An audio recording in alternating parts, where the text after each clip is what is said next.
Hello, this recording is for Tuesday, April the 28th, and we're beginning on page 70.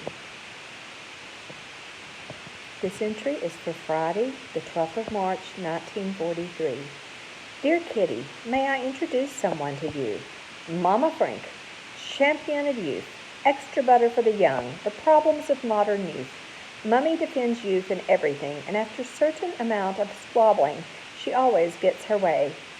A bottle of preserved sole has gone bad. Gala dinner for Moochie and Box.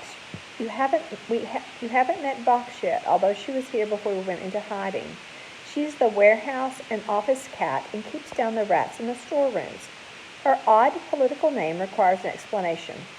For sometimes the firm, or the company that her dad had two cats, one for the warehouse and one for the attic. Now it occasionally happened that the two cats met, and the result was always a terrific fight.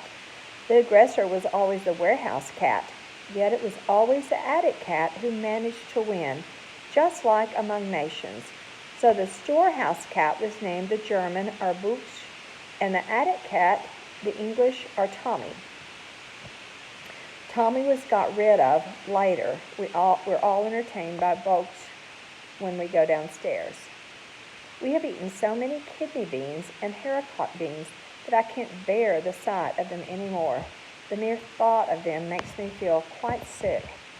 Bread is no longer served in the evenings now. Daddy has just said that he doesn't feel in a good mood. His eyes look so sad again. Poor soul. I can't drag myself away from a book called The Knock at the Door by Ina Boudère Baker. The story of the family is exceptionally well written. Apart from that, it is about war, riders, the emancipation of women, and quite honestly, I'm not awfully interested. Horrible air raids in Germany. Mr. Van Daan is in a bad mood that caused cigarette shortage. Discussions over the question of whether we should or should not use our canned vegetables ended in our favor. I can't get into a single pair of shoes anymore except ski boots, which are not much use about the house.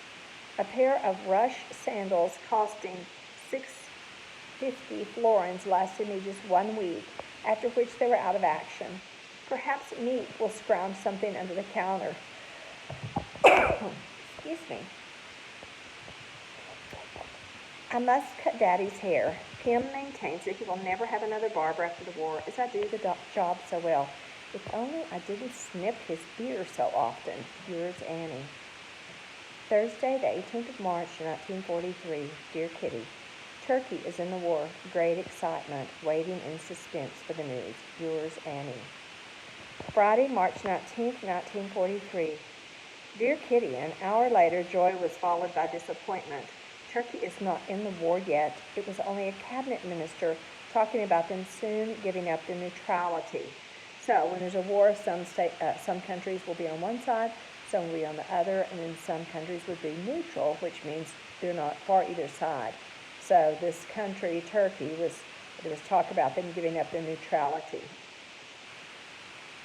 A newspaper in the Dam was crying, and the Dam, or Dom, which I'm not sure how we would pronounce that, but that would be a square in front of the Royal Palace, because it shows you at the bottom of your book page the meaning of that word. That's why it has that little one up there.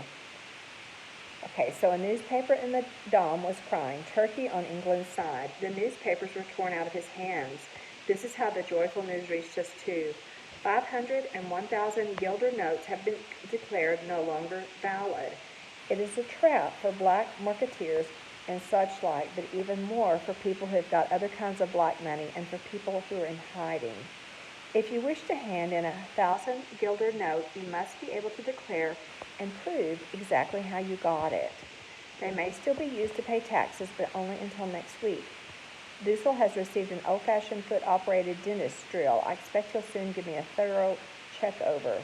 The Führer aller Germanien has been talking to wounded soldiers. Listening to it was pitiful. Question and answers went something like this. My name is Henrik Scheffel. Wounded where? Near Stalingrad. What kind of wound? 2 feet frozen off and a broken joint in the left arm. That is exactly what the frightful puppet show on the radio was like.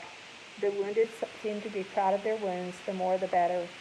One of them felt so moved at being able to shake hands with Friar, that is, if he still had a hand, that he could hardly get the words out of his mouth. Yours, Annie. Thursday, March 25th, 1943. Dear Kitty, yesterday, Mummy, Daddy, Margaret, and I were sitting pleasantly together when suddenly Peter came in and whispered something in Daddy's ear. I heard something about a barrel fallen over in the roundhouse and someone fumbling about at the door. Margot had heard it too, but when Daddy and Peter went off immediately, she tried to calm me down a bit because I was naturally as white as a sheet and very jittery. Why do you think she was afraid? Anytime they heard noise like that, unexpected, they were afraid that someone would be finding them and hauling them off. The three of us waited in suspense. A minute or two later, Mrs. Van Daan came down upstairs. She'd been listening to the wireless, which that would be their radio, in the private office. She told us that Pim had asked her to turn off the wireless and go softly upstairs. But you know what that's like. If you want to be extra quiet, then each step of the old stairs creaks twice as loudly. 5 minutes later, Pim and Peter appeared again, white to the roots of their hair, and told us their experiences. They had hidden themselves under the stairs and waited with no result at first. But suddenly, yes, I must tell you, they heard two loud bumps, just as if two doors were banged here in the house. Pim was upstairs in one leap. Peter warned Dussel first, who finally landed upstairs with a lot of fuss and noise. Then we all went up in stocking feet to the Van Daans on the next floor. Mr. Van Daan had a bad cold and had already gone to bed, so we all drew up closely around his bed and whispered our suspicions to him. Each time Mr. Van Daan coughed loudly, Mrs. Van Daan and I were so scared that we thought we were going to have a fit. That went on until one of us got the bright idea of giving him some codeine, which soothed the cough at once. Again we waited and waited, but we heard no more, and finally we all came to the conclusion that the thieves had taken to their heels when they heard footsteps in the house, which was otherwise so silent. Now, it is unfortunate that the wireless downstairs was still tuned to England, and that the chairs were neatly arranged around it. If the door had been forced and air raid wardens had noticed and warned the police, then the results might have been very unpleasant. So Mr. Van Daan got up and put on his coat and hat and followed Daddy cautiously downstairs. Peter took up the rear, armed with a large hammer in case of emergencies. The ladies upstairs, including Margot and me, waited in suspense until the gentleman reappeared 5 minutes later and told us all was quiet in the house. We arranged that we would not draw any water or pull the plug in the lavatory, but as the excitement had affected most of our tummies, you can imagine what the atmosphere was like when we each had paid a visit in succession. Okay, so they can't flush their commode during this time or run any water, make noise, but then their tummies had gotten upset because they were so frightfully afraid, okay, which produced, unfortunately, probably them having an upset tummy and having a little bit of diarrhea. So that's gross, and some of you might be kind of giggling right now about that. But these are the things that the people had to put up with in real life in this situation because they were of Jewish religion, and they were a group of people who wanted to get rid of them.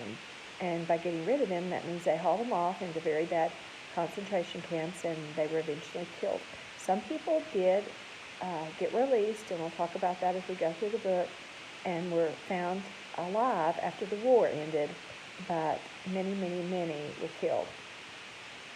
So these people are hiding for their lives.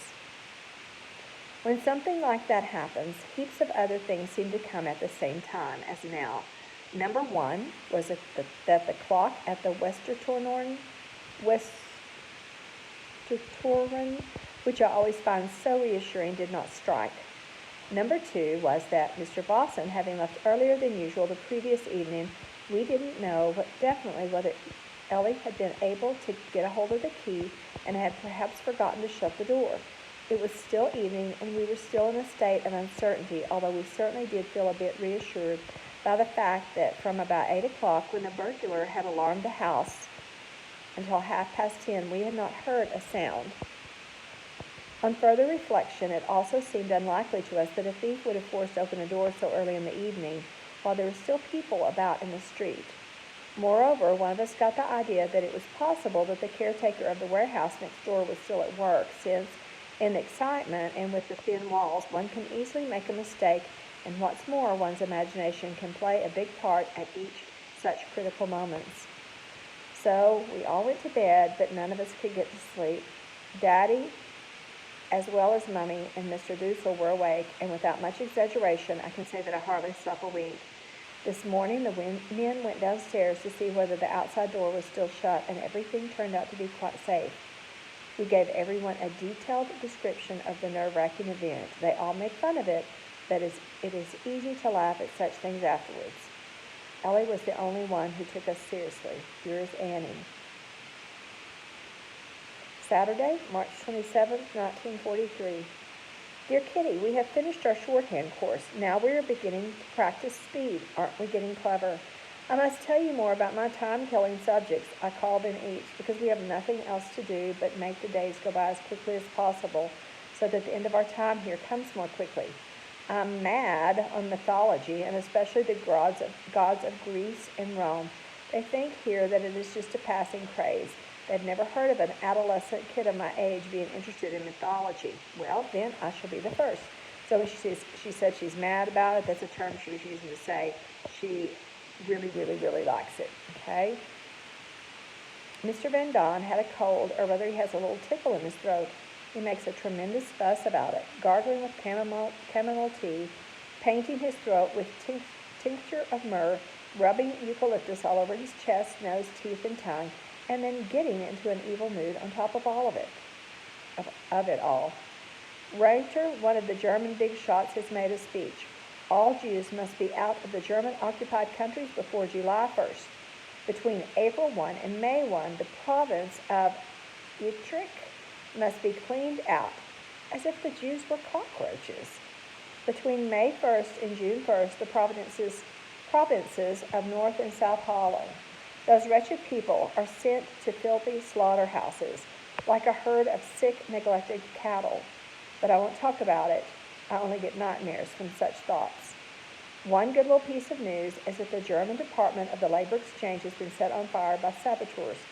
A few days after that, the registrar's office went the same way. Men in German police uniforms gagged the guards and managed to destroy important papers. Yours, Annie. Thursday, April the 1st, 1943. Dear Kitty, I'm really not April fooling, see the date, but the opposite. Today I can easily quote the saying, misfortunes never come singly. That means bad things never happen just one. To begin with, Mr. Kufus, the one who always cheers us up, had a hemorrhage of the stomach and has got to stay in bed for at least 3 weeks. Secondly, Ellie has the flu. Thirdly, Mr. Vossen is going to the hospital next week. He has probably got an abdominal ulcer. And fourthly, in some important business conferences, the main points of which Daddy had discussed in detail with Mr. Kufus were due to be held, but now there isn't time to explain everything thoroughly to Mr. Krahler. The gentleman who had been expected duly arrived. Even before they came, Daddy was trembling with anxiety as to how the talks would go. If only I could be there. If only I was downstairs, he cried. Why don't you go and lie with one ear pressed against the floor? Then you'll be able to hear everything. So see, her daddy's business was going on without him, and he had men who were friends of theirs and helping take care of them in their hiding, and he was dependent on those men in that business with him to take care of these meetings, and then they all got, were sick and different things happened. So he's not only stressed about their well-being in the secret annex and stressed about his family being caught and hauled off to a concentration camp, he's stressed about his business surviving. Okay, so she said, why don't you go and, put your ear up against the floor, because apparently, the building wasn't built that tightly. Daddy's face cleared, and at 10:30 yesterday morning, Margaret and Pim, 2 ears are better than one, took up their positions on the floor. The talks were not finished in the morning, but by afternoon, Daddy was not in a fit state to continue the listening campaign. He was half paralyzed from remaining in so unusual and uncomfortable position. I took his place at 2:30, and soon we heard voices in the passage. Margot kept me company. The talk at times was so long-winded and boring that quite suddenly I fell asleep on the cold, hard linoleum floor. Margot did not dare to touch me for fear they might hear us, and talking was out of the question. I slept for a good half hour and then woke up with a shock, having forgotten every word of the important discussions. Luckily, Margot had paid more attention. Yours, Annie. Friday, the 2nd day of April, 1943. Dear Kitty, oh dear, I've got another terrible black mark against my name. I was lying in bed yesterday, waiting for Daddy to come and say my prayers with me and wish me good night, when Mummy came into my room, sat on my bed, and asked very nicely, Annie, Daddy can't come yet. Shall I say your prayers with you tonight? No, Mummy, I answered. Mummy got up, paused by my door for a moment, and paused by my bed for a moment and walked slowly towards the door. Suddenly she turned around and with a distorted look on her face said, I don't want to be cross. Love cannot be forced. There were tears in her eyes as she left the room. So the mom felt like Annie didn't love her. I lay still in bed, feeling at once that I had been horrible to push her away so rudely. But I know, too, that I couldn't have answered differently. It simply wouldn't work. I felt sorry for Mummy, very, very sorry, because I had seen for the first time in my life that she minds my coldness. I saw the look of sorrow on her face when she spoke of love not being forced. It is hard to speak the truth, and yet it is the truth. She herself has pushed me away. Her tactless remarks and her crude jokes, which I don't find at all funny, have now made me insensitive to any love from her. Just as I shrink at her hard words, so did her heart when she realized that the love between us was gone. She cried half the night and hardly slept at all. Daddy doesn't look at me, and if he does for a second, then I read in his eyes the words, how can you be so unkind? How can you bring yourself to cause your mother such sorrow?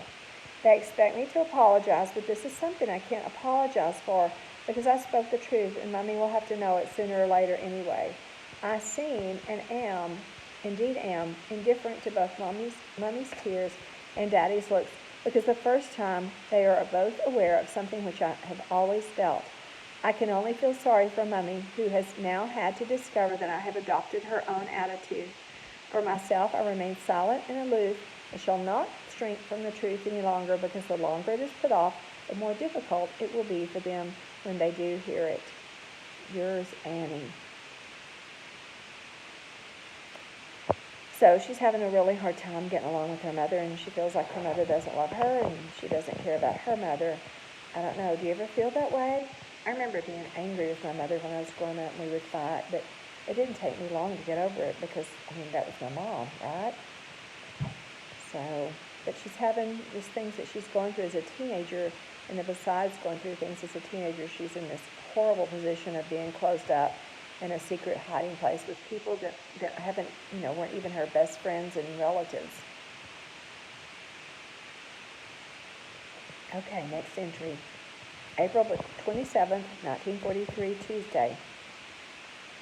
Dear Kitty, such quarrels that the whole house thunders. Mummy and I, the Van Dans and Daddy, Mummy and Mrs. Van Daan, everyone is angry with everyone else. Nice atmosphere, isn't it? Annie's usual list of failings has been brought out again and fully ventilated. Mr. Vossen is already in the, that's a big word, been in Gotthard's hospital. And I'm sorry, I had told you earlier this was in Germany. It did happen in Germany, but these people were in Holland, which if you could look on a map on your Google, if you could Google it and find a map, you could see Holland is near Germany. When I get back to the classroom, I'll try to pull down the world map and show y'all so you can get a visual of where it is. Mr. Kufus is up again, the hemorrhaging having stopped sooner than usual. He told us that the registrar's office received additional damage from the fire service, who, instead of just quenching the flames, soaked the whole place with water. I'm glad. The Carlton Hotel is smashed to bits. 2 British planes loaded with incendiary bombs fell right on top of the Officerschen. The whole Wieselstraat single corner is burned down. The air raids on German towns are growing in strength every day. We don't have a single quiet night. I've got dark rings under my eyes from lack of sleep. Our food is miserable. Dry bread and coffee substitute for breakfast. Dinner, spinach or lettuce for a fortnight on end, and a fortnight's about 2 weeks. Potatoes, 20 centimeters long and tasting sweet and rotten. Whoever wants to follow a swimming course should stay in the secret annex. They complain bitterly upstairs, but we don't regard it as such a tragedy. All the men who fought in 1940 or were mobilized have been called up to work for der Führer as prisoners of war. Suppose they're doing that now as a precaution against invasion. Yours, Annie. Saturday, the 1st of May, 1943. Dear Kitty, if I just think of how we live here, I usually come to the conclusion that it is a paradise compared with how other Jews who are not in hiding must be living. Even so, when everything is normal again, I shall be amazed to think that we, who were so spick and span, that means tidy and clean, would have had sunk to such a low level. By this I mean that our manners have declined.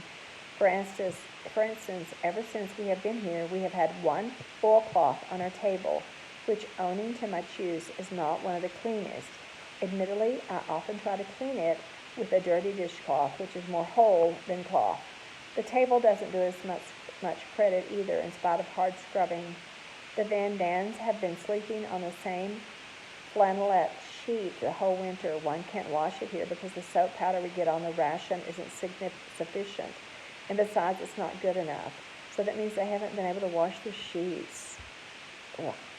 Daddy goes about in frayed trousers, and his tie is beginning to show signs of wear, too.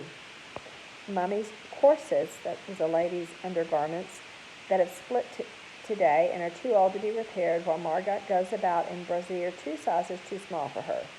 Mummy and Margaret have managed the whole winter with 3 vests between them, and mine are so small that they don't even reach my tummy. Certainly, these are all things which can be overcome.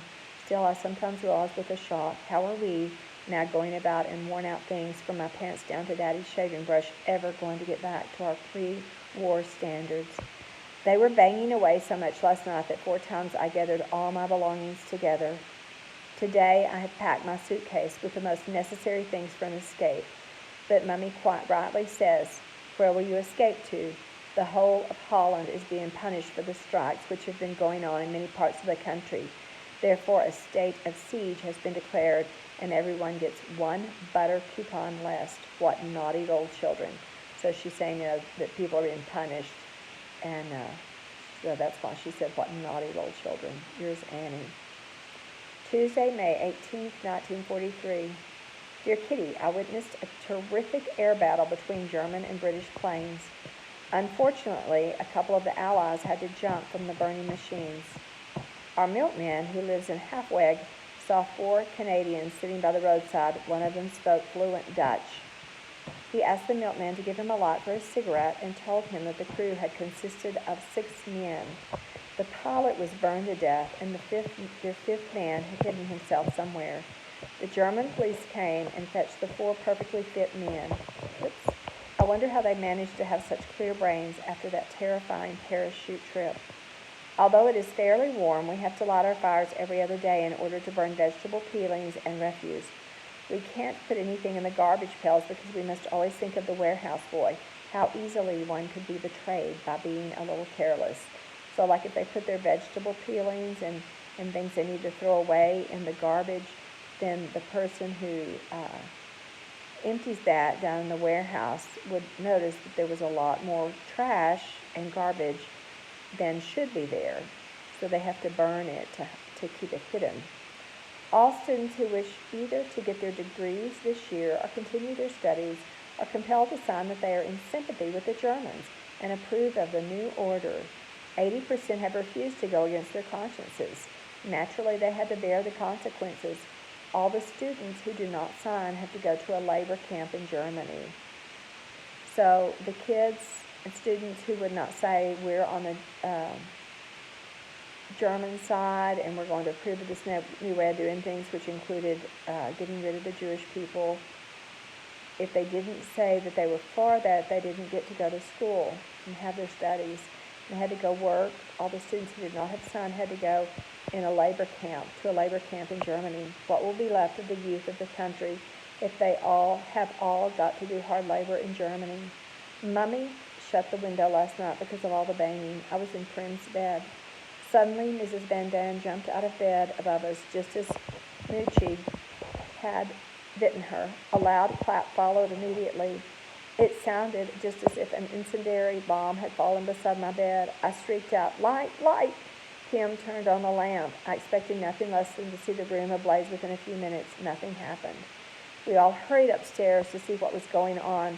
Mr. and Mrs. Van Dam had seen a red glow through the open window. He thought that there was a fire in the neighborhood, and she thought that our house had caught on fire.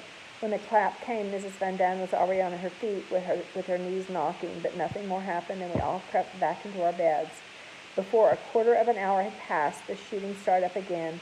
Mrs. Van Dam sat bolt upright at once and then went downstairs to Mr. Dussel's room, seeking there the rest which she could not find with her spouse.